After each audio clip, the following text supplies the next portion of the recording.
नमस्कार दोस्तों एवं मेरे प्यारे विद्यार्थियों।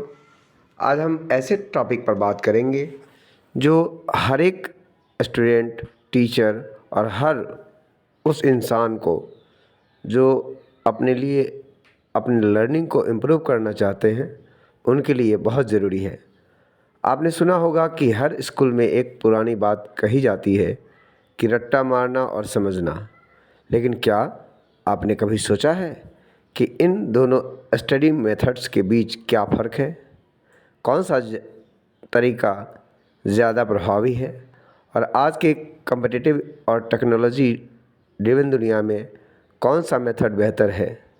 इस वीडियो में हम इन दोनों मेथड्स का साइंटिफिक और साइकोलॉजिकल एनालिसिस करेंगे। हम देखेंगे कि कैसे रट्टा हमारे ब्रेन को शॉर्ट टर्म मेमोरी तक सीमित रखता है, जबकि समझना हमें लॉन्ग टर्म लर्निंग और क्रिटिकल थिंकिंग देता है। अगर आपको यह वीडियो अच्छा लगे तो कृपया चैनल को सब्सक्राइब करेंगे और वीडियो को अपने दोस्तों तक अवश्य शेयर करेंगे। प्यारे मित्रों एवं मेरे प्यारे विद्यार्थियों, रट्टा मारना पारंपरिक तरीका है, ट्रेडिशनल मेथड है। सबसे पहले बात करते हैं रट्टा मारने के बारे में। यह एक पुराना और सामान्य रूप से अपनाया गया तरीका है जिसमें हम किसी भी चीज़ को याद करते हैं बिना उसे समझे। आपको याद होगा जब हम स्कूल में होते थे तो हर एग्ज़ाम के वक्त हमारे टीचर्स हमें कहते थे कि रट्टा मारो ताकि एग्ज़ाम में अच्छा नंबर आए। पुनः रट्टा मारना इतना लोकप्रिय क्यों है? जल्दी रिजल्ट। जब आप रट्टा मारते हैं तो आपको लगता है कि आप जल्दी से कंटेंट याद कर रहे हैं और एग्ज़ाम में अच्छा रिजल्ट मिलेगा। समय की कमी। कई बार स्टूडेंट को लगता है कि एग्ज़ाम के लिए समय कम है और जल्द से जल्द याद करने का तरीका सबसे आसान और फास्ट सॉल्यूशन है। लेकिन रट्टा मारना लॉन्ग टर्म लर्निंग के लिए काफ़ी प्रभावहीन हो सकता है। अतः कम याद करके भी जब हम अधिक से अधिक रट्टा मारते हैं तो हमारे ब्रेन में जो यादें बनती है वो शॉर्ट टर्म के लिए होती है। ये यादें तब तक रहती हैं जब तक आप उस जानकारी को नियमित रूप से रिवाइज नहीं करते। समझने की कमी। रट्टा मारने से हमें किसी भी टॉपिक को समझने का मौका नहीं मिलता है। हम सिर्फ फैक्ट्स याद कर रहे होते हैं जो कभी न कभी हम भूल जाते हैं। और सीमित प्रयोग है। रट्टा मारने से सिर्फ एग्ज़ाम में फ़ायदा होता है लेकिन रियल लाइफ एप्लीकेशन में हम उस ज्ञान का उपयोग नहीं कर पाते। अगर आपने सिर्फ रट्टा किया है तो आप कॉन्सेप्ट को अप्लाई नहीं कर सकते। अतः रट्टा मारने से कुछ समय तक अच्छे अंक आ सकते हैं, लेकिन जब तक आप किसी कॉन्सेप्ट को समझ नहीं पाते आप उसे कभी भी रिकॉल नहीं कर सकते। यह ज़्यादा प्रभावी एग्ज़ाम परफॉर्मेंस नहीं देता। अतः समझना प्रभावी अध्ययन का सबसे बेस्ट तरीका है। अतः अब बात करते हैं समझने के बारे में। समझना का मतलब है कि किसी भी टॉपिक को ज्ञान के रूप में अवशोषित करना जो आपको लॉन्ग टर्म मेमोरी में जाता है और आप उसे अपनी डेली लाइफ में उपयोग कर सकते हैं। जब आप किसी चीज़ को समझकर पढ़ते हैं तो आपके ब्रेन में न्यूरल कनेक्शंस बनते हैं।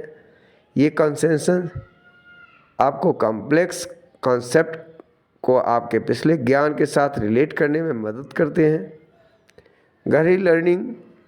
समझने का प्रोसेस डीप लर्निंग के नाम से जाना जाता है। इसमें आप अपने ब्रेन को ज़्यादा क्रिटिकल थिंकिंग और प्रॉब्लम सॉल्विंग की ओर गाइड करते हैं। Long term memory. जब आप समझकर पढ़ते हैं तो आपके ब्रेन में लॉन्ग टर्म मेमोरी बन जाती है। आप किसी भी कॉन्सेप्ट को आसानी से रिकॉल कर सकते हैं और उसका रियल लाइफ एप्लीकेशन कर सकते हैं। और समग्र समझ वो समझ है जब आप किसी टॉपिक को समझ लेते हैं तो आपको उसे सिर्फ याद नहीं करना पड़ता, आपको उसका इन डेप्थ समझ होता है। इसलिए क्रिटिकल थिंकिंग और एप्लीकेशंस समझने से आप अपनी क्रिटिकल थिंकिंग स्किल्स को सुधारते हैं।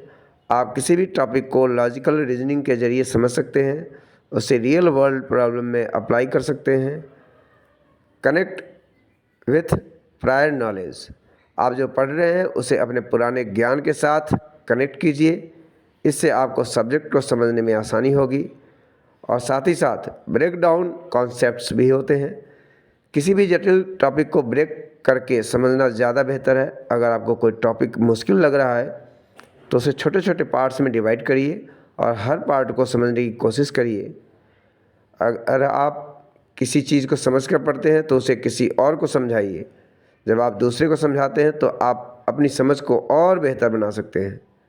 इसलिए रट्टा वर्सेस समझना, इसके पीछे का विज्ञान क्या है, तो इसी पर आज हम सभी बात कर रहे हैं। तो साइंटिफिकली रट्टा और समझने के बीच फ़र्क क्या है, हम देखते हैं कि इन दोनों लर्निंग मेथड का इम्पैक्ट कैसे अलग अलग होता है। प्यारे मित्रों, जब आप रट्टा मारते हैं तो आप जो चीज़ें याद कर रहे हैं वो आपके शॉर्ट टर्म मेमोरी में स्टोर होती है, और ये मेमोरी तब तक रहती है जब तक आप उस पर जानकारी को नियमित रूप से रिवाइज नहीं करते। समझना, जब आप समझकर पढ़ते हैं तो आपके ब्रेन के हिप्पोकैम्पस और प्रीफ्रंटल कॉर्टेक्स एरिया एक्टिव होते हैं।